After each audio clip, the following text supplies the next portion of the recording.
La palabra de Dios dice, versículo 17, «He aquí, tú tienes el sobrenombre de judío», dice Pablo, «y te apoyas en la ley y te glorías en Dios». Pablo, de una manera sarcástica, está diciendo, ustedes son judíos, pero de nombre nada más, pero no en verdad. Hoy podría decir, Pablo, ustedes se dicen cristianos, pero de nombre nada más. Te apoyas en la ley, dice, ojo que no dice te apoyas en Dios, dice te apoyas en la ley y te glorías en Dios, pero no le están dando gloria a Dios. ¿Se dan cuenta de la diferencia? Y este es el primer error, apoyarse en la ley solamente y no en Dios. Y llegar a ser un legalista. El cristianismo que gira alrededor de las normas nada más y del conocimiento, sin la esencia que es el amor, fracasa. Versículo 18 dice, «Y conoces su voluntad e instruido por la ley apruebas lo mejor». Son conocedores de la verdad, pero no conocen al Creador de la verdad íntimamente. Esto es lo que pasa cuando tú tienes una religión y no una relación con Dios. Y ahí está el error. Esto es lo que pasa, aprueban lo mejor, pero no llevan a la práctica, como veremos después. Versículo 19 dice, «Y confías que eres guía de los ciegos, luz de los que están en tinieblas». Lo mismo que dijo el Señor Jesús a los fariseos. Toda la confianza radica en ellos mismos. Hay soberbia y característica de un religioso. Si en nuestro conocimiento no hay humildad, vamos a hacer de tropiezo a los demás. Palabras como yo sé, se hace así o aún la Biblia dice así. Donde hay puro conocimiento y no hay amor y misericordia. Eso viene a ser legalismo y religiosidad. Versículo 20 dice, «Instructor de los indoctos, maestro de niños, que tienes en la ley la forma de la ciencia y la verdad». Son maestros. Tú pues, dice, que enseñas a otro, ¿no te enseñas a ti mismo? Tú que predicas que no se ha de hurtar, ¿hurtas? De hecho, si nosotros enseñamos a nuestros hijos o a quien sea y nosotros no hacemos lo que enseñamos, nosotros no nos van a creer. No va a haber credibilidad, no va a haber autoridad. Estaremos enseñando a vivir una fe falsa.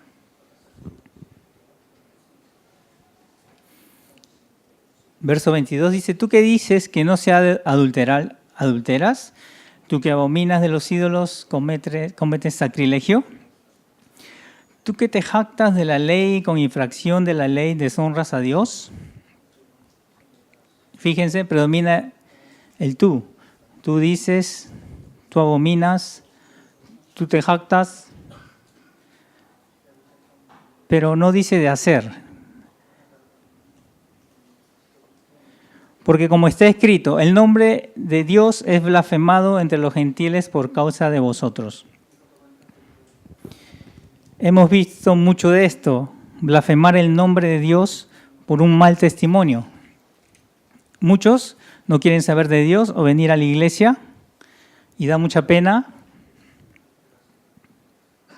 A veces, de repente ustedes han visto en el internet, cuelgan algunos videos en donde gente que lucra con la fe y todo lo que piden es plata. La gente no es tonta, se da cuenta la intención que tienen de quitarle la plata a la gente. Gracias a Dios puedo decir que acá no hay eso. Pero en otras áreas podemos dejar mal al Señor. Por ejemplo, cuando perdemos los papeles en un ataque de ira o rabia.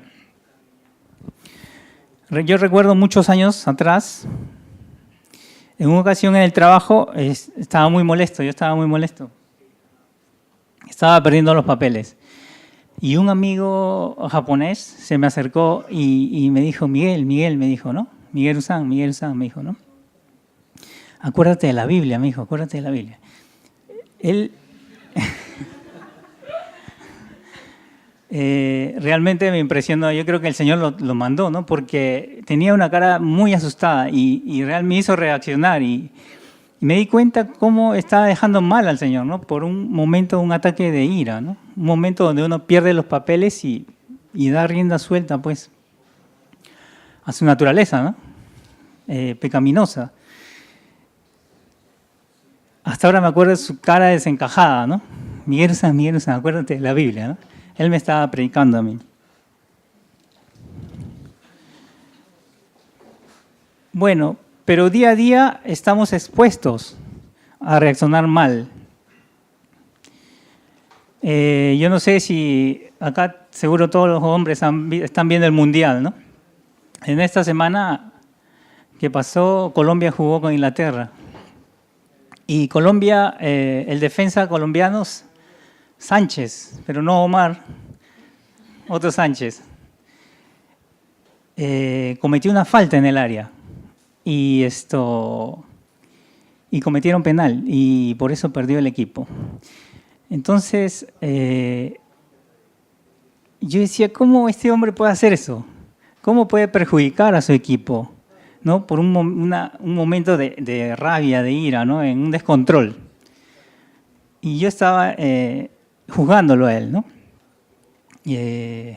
Al día siguiente me voy a mi trabajo, como siempre, en bicicleta. Y bueno, siempre es la hora pico en la mañana, donde todo el mundo está apurado. Y llego a una esquina y un carro me cierra. Y llego a la otra esquina y el mismo carro me vuelve a cerrar. Y entonces me entró una ira santa, como dice. Y lo despedí con el saludo árabe ese que dice, váyase usted. Y uno se da cuenta, entonces yo dije, caramba, me acordé del jugador Sánchez y dije, yo lo estaba juzgando, pero si yo hubiese estado ahí, le hubiese hecho lo mismo. En la Biblia también tenemos ejemplos de pecados que deshonran a Dios, como en el caso de David. Ustedes, bueno, bien saben, David adulteró con la mujer de uno de sus soldados valientes. Luego de encubrir su pecado, decidió matarlo.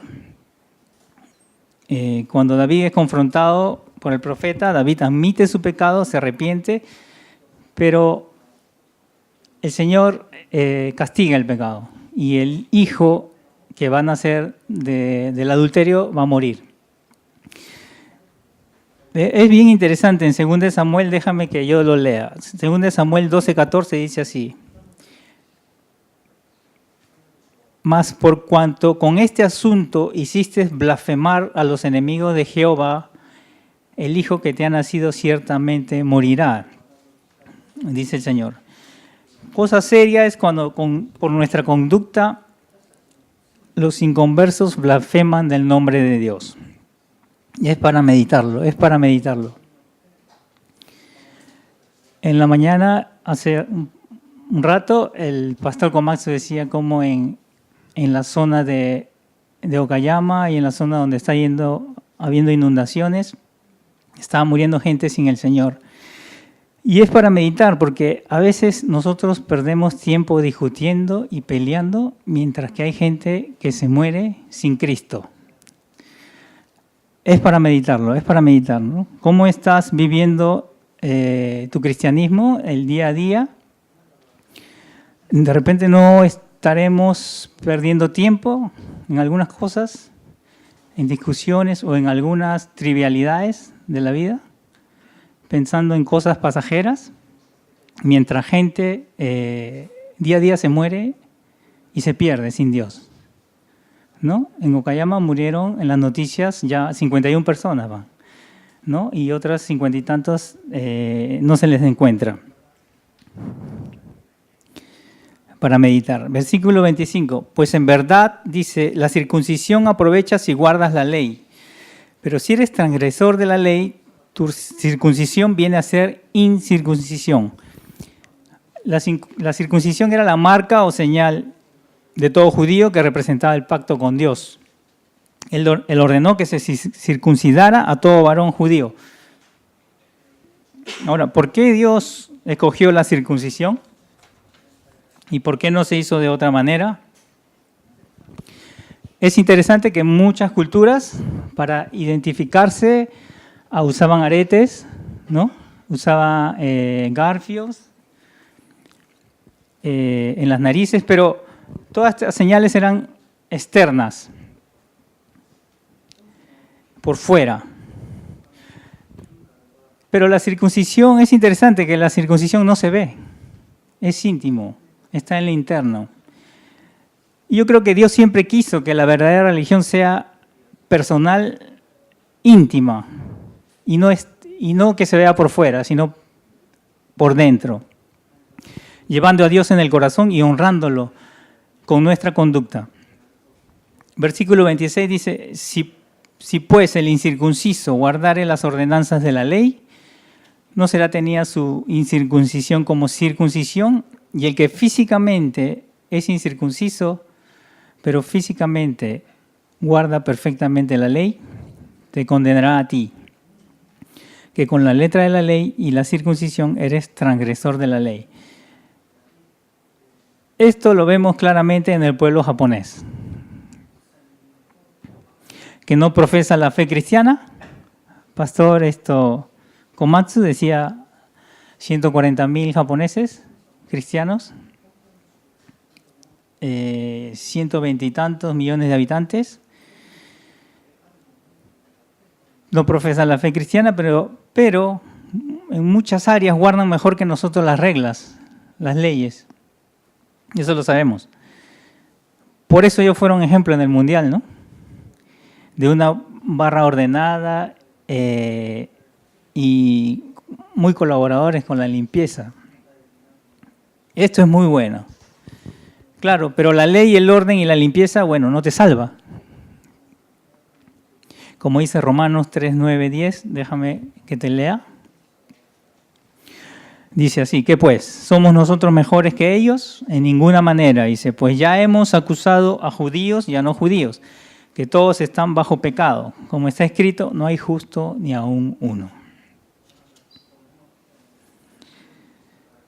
Aunque seamos muy ordenados y guardemos toda la ley, eso no nos salva. Versículo 28 dice, pues no es judío el que lo es exteriormente, ni es la circuncisión la que se hace exteriormente en la carne. Esta es la lucha que hay entre lo interno y lo externo, lo que se ve y lo que no se ve. Lo principal y lo que es secundario, el conocimiento intelectual y el conocimiento íntimo de Dios, la vanidad externa, elogios, aplausos, versus un corazón humilde. Estamos tentados, pues, a creer de una manera y vivir de otra manera.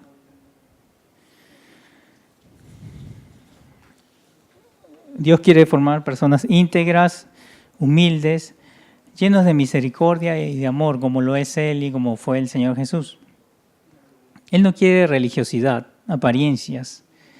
Él quiere una relación en espíritu y en verdad. Bueno, esto se logra a través del Espíritu Santo y una comunión íntima con Él día a día. Una búsqueda intensa de su presencia, de su guía. David lo expresa así en Salmos 25, 4, 5. Dice así, muéstrame, oh Jehová, tus caminos, enséñame tus sendas, encamíname en tu verdad. Y enséñame porque tú eres el Dios de mi salvación. En ti he esperado todo el día, dice David, buscando intensamente a Dios. Versículo 29 dice, sino que es judío el que lo es en lo interior, y la circuncisión es la del corazón. en espíritu, no en letra, la alabanza del cual no viene de los hombres, sino de Dios. La verdadera religión es en lo interior y la marca del creyente está en el corazón. La circuncisión era hecha por los padres. Uno solo no podía hacérsela. Hoy la circuncisión es el nuevo pacto, es hecha también por Dios, a través de Jesús. Bueno, el religioso se jacta en sí mismo, en lo que sabe, en lo que puede. Él es el centro. La apariencia se vuelve el enfoque principal. Quieren ser vistos, reconocidos, elogiados. La verdadera religión es en espíritu, donde el centro es Dios, en donde es más importante el ser que el hacer, y en donde el elogio no viene de los hombres, sino de Dios, que aprueba nuestras vidas y nos bendice. El religioso dice, tengo que hacer esto para mantener mi prestigio, tengo que ganarme la aprobación de la gente, tengo que ganarme la aprobación de Dios, tengo que ganarme la salvación, tengo. El creyente dice, quiero ir a la iglesia, quiero alabar a Dios, quiero servirle, quiero ser fiel a Dios, quiero tener un buen testimonio, quiero obedecer a mi Señor. Bueno, a veces aquí los inconversos se equivocan. Cuando dicen en tu iglesia no te dejan tomar, no te dejan fumar, no te dejan bailar. No es así, no es que no nos dejen, es que no queremos. Porque encontramos algo superior, algo mejor que lo anterior. Algo mejor que tomar, que ir a fiestas y que fumar. Algo que llena. Bueno, ¿cómo logro yo librarme de la religiosidad? Porque yo estoy hablando no de los judíos, sino de los cristianos. ¿Cómo me logro librar de la religiosidad y vivir de apariencias y quizás del aplauso de la gente? Uno, si tú entiendes que eres amado por Dios, yo le pido a Dios que esto sea para ti una revelación. Si tú entiendes que eres amado por Dios y que Dios tiene un plan para tu vida, entonces tú no vas a querer vivir de las apariencias. O quizás parecerte a otro. Si tú entiendes que eres valioso y único para Dios, tú eres valioso y único para Dios. Métete eso en la cabeza. Cuando tú entiendes que eres valioso y único para Dios, no hay otro como tú,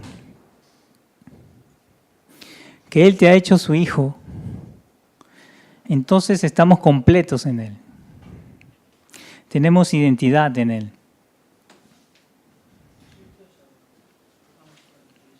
No vas a querer los aplausos de la gente porque tienes la aprobación de Dios.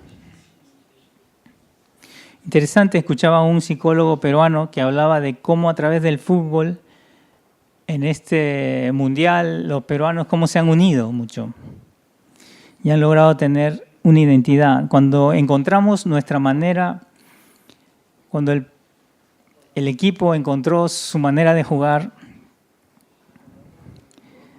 se esforzó, entonces lo demás y todo el pueblo se identifica con el grupo, se siente orgulloso y ya no critican, ya no pueden ser o no van a querer ser más vivos o ser más vivos que otros.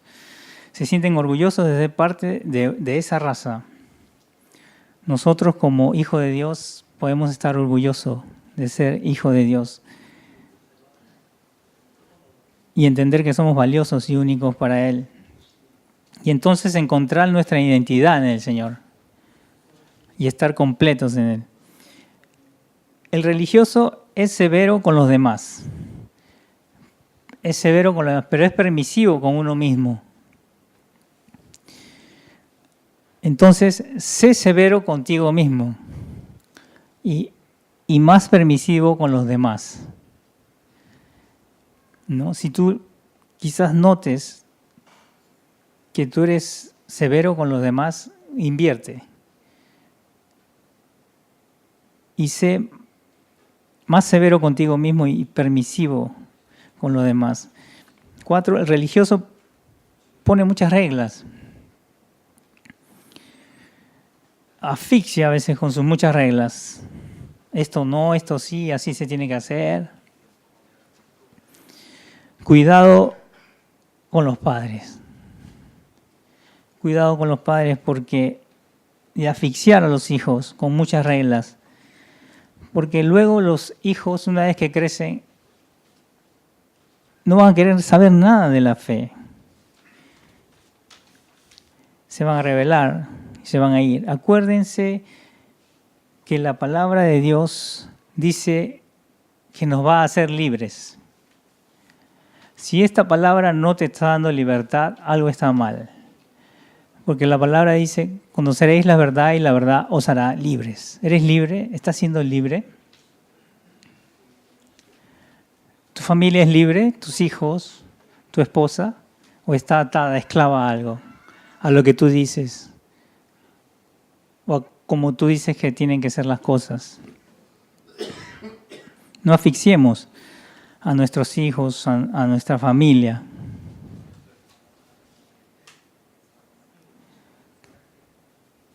¿Son libres tus hijos? Tú tienes la respuesta. El religioso conoce la palabra saber, creer, predicar, enseñar, jactarse, a abominar lo malo, pero no hace lo bueno. No cuida su interior. Cuidemos nuestro interior, nuestra santidad. Nuestra santidad. Cuidemos nuestra santidad. ¿Qué pensamos? No dejemos que nuestra mente vuele. ¿Qué vemos? Cuidemos lo que vemos. Es muy fácil atraparse con la sensualidad del mundo. Cuidemos lo que vemos y lo que hacemos. Cuando tú tienes una religión nada más, entonces dependes de tus propias fuerzas y de las reglas o de la ley. Cuando tú tienes a Cristo, dependes de Él. Él te da las fuerzas a través de su Espíritu Santo. Te voy a leer un pasaje. 2 Corintios 3, 5 al 6 dice así. No que seamos competentes por nosotros mismos para pensar algo como de nosotros mismos, sino que nuestra competencia proviene de Dios, el cual asimismo nos hizo ministros competentes de un nuevo pacto, no de la letra, sino del Espíritu. Porque la letra mata, mas el Espíritu vivifica. Tú tienes una relación de ritos y normas, o tú tienes una relación de amor, paz, gozo. Dios te invita a tener una relación de paz, gozo, de alegría con Él. Y no solamente de ritos y de apariencias. Quiero que medites y pienses cómo es tu relación con Dios y cómo estás viviendo tu cristianismo. ¿Estás siendo testimonio o estamos viviendo una vida de apariencias? En la iglesia una cosa, en la casa otra, en la iglesia una cosa, en el trabajo otra.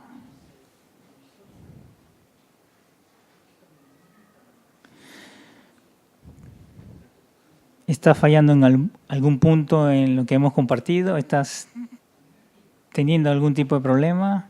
¿Estás siendo muy rígido con los demás? ¿Estás caminando con tus propias fuerzas? Pidámosle a Dios que nos ayude. ¿Cómo estás viviendo tu cristianismo? ¿De apariencia nada más? ¿Estás llenando el interior con la palabra?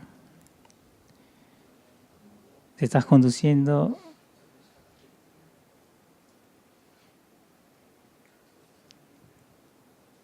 está siendo íntegro.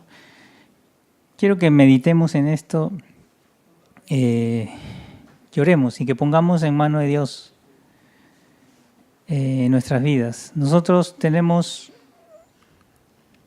más que una religión, una relación con Dios.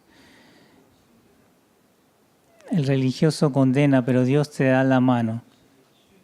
Quiero que oremos si en alguna de estas áreas estás tropezando, que juntos le pidamos a Dios que cambie tu interior. Si tú te has dado cuenta que eres de repente demasiado rígido, un poco legalista, entonces que tú puedas ser severo contigo, pero misericordioso con los demás. Y si tu conducta no está reflejando tu fe, que Dios te dé la sabiduría y las fuerzas para poder hacer el cambio y para poder ser luz primero en nuestra casa, después en nuestro trabajo, en nuestra iglesia y donde Dios nos quiera poner. Quiero que cerremos nuestros ojos y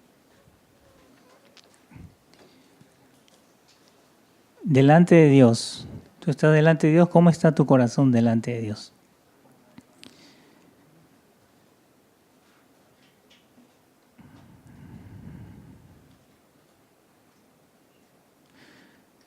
Si tus pecados sean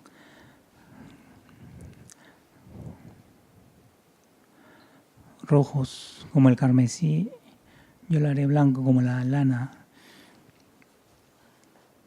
No importa cómo esté tu corazón o quizás hasta dónde hayas caído, pero el Señor siempre te da una oportunidad. Y el Señor quiere transformar tu ser.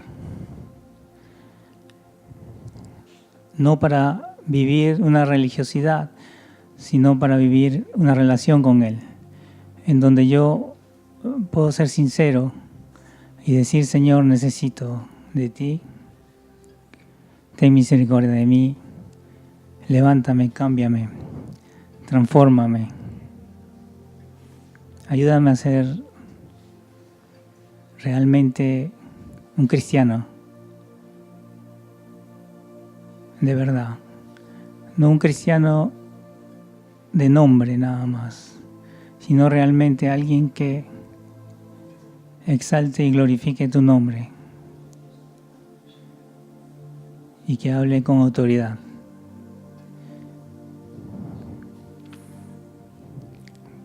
Padre, gracias porque, Señor, tú nos amas.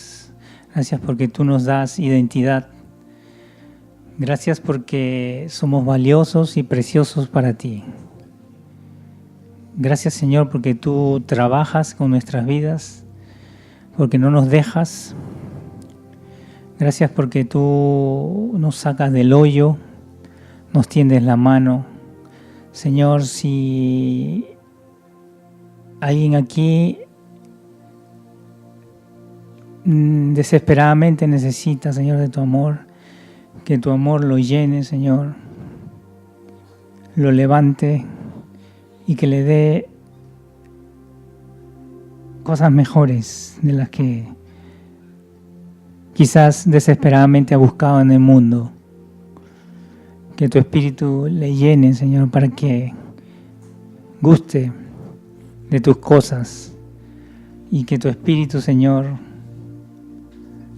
le llene de gozo y de alegría, la que no ha probado en otro lugar. Padre, gracias por tu Espíritu y tu presencia. Padre, quita de nosotros toda religiosidad, toda apariencia, que podamos ser uno, íntegros, acá en la iglesia y también ahí en el trabajo. Padre, que no perdamos el tiempo en trivialidades, quizás en discutir, en pelear con el compañero. Danos sabiduría más bien para no llegar a eso y que podamos ser luz para nuestro compañero, luz para nuestra pareja, Señor, luz para nuestros hijos, que no nos gane la religiosidad, que las normas no sean mayores que tu amor. Padre, que podamos dar mucho amor a nuestros hijos, a nuestra pareja, y que podamos ser luz en tu iglesia y en este Japón que te necesita tanto, Señor. Oramos por este país, Señor, que te necesita, Señor, que se muere sin ti. Padre, gracias por usarnos, Señor.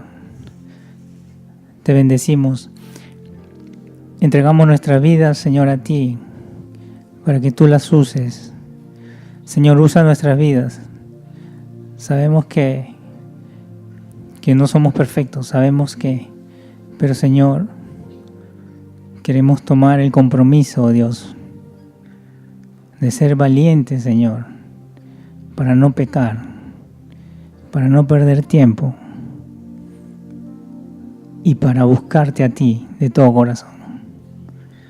Padre, transforma nuestras vidas y que tu nombre sea levantado a través de familias fuertes que salgan de aquí, de testimonios, de hombres que te sirven, valientes, de pastores, siervos, misioneros, que llevan tu palabra donde hay necesidad.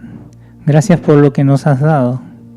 Gracias por lo que tenemos. Gracias por estos hermanos. Gracias por tu obrar en medio de tu iglesia. Pedimos tu bendición, Señor, y que tu amor, Señor, cada día crezca más y más, y realmente seamos fieles hijos tuyos, así como tú lo eres con nosotros, llenos de amor y misericordia, unos para con otros. Bendecimos a cada uno de nuestros hermanos, y en especial a aquellos que tienen necesidad. Rogamos por el pueblo japonés y en este tiempo que están pasando por desastres. Rogamos por nuestra pastora que está en Argentina, para que también ella tú uses de una manera especial, y te agradecemos por su vida.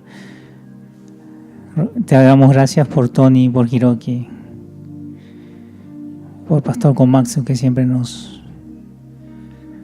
ayuda y comparte la palabra. Te damos muchas gracias. Agradecemos tu presencia y que no, Señor, no quedemos así, Señor. Que busquemos cada vez más y más parecernos más a ti y no a otros modelos, sino al mundo, sino podamos parecernos a ti. Muchas gracias. Te bendecimos, te agradecemos. En el nombre de Jesús oramos. Amén.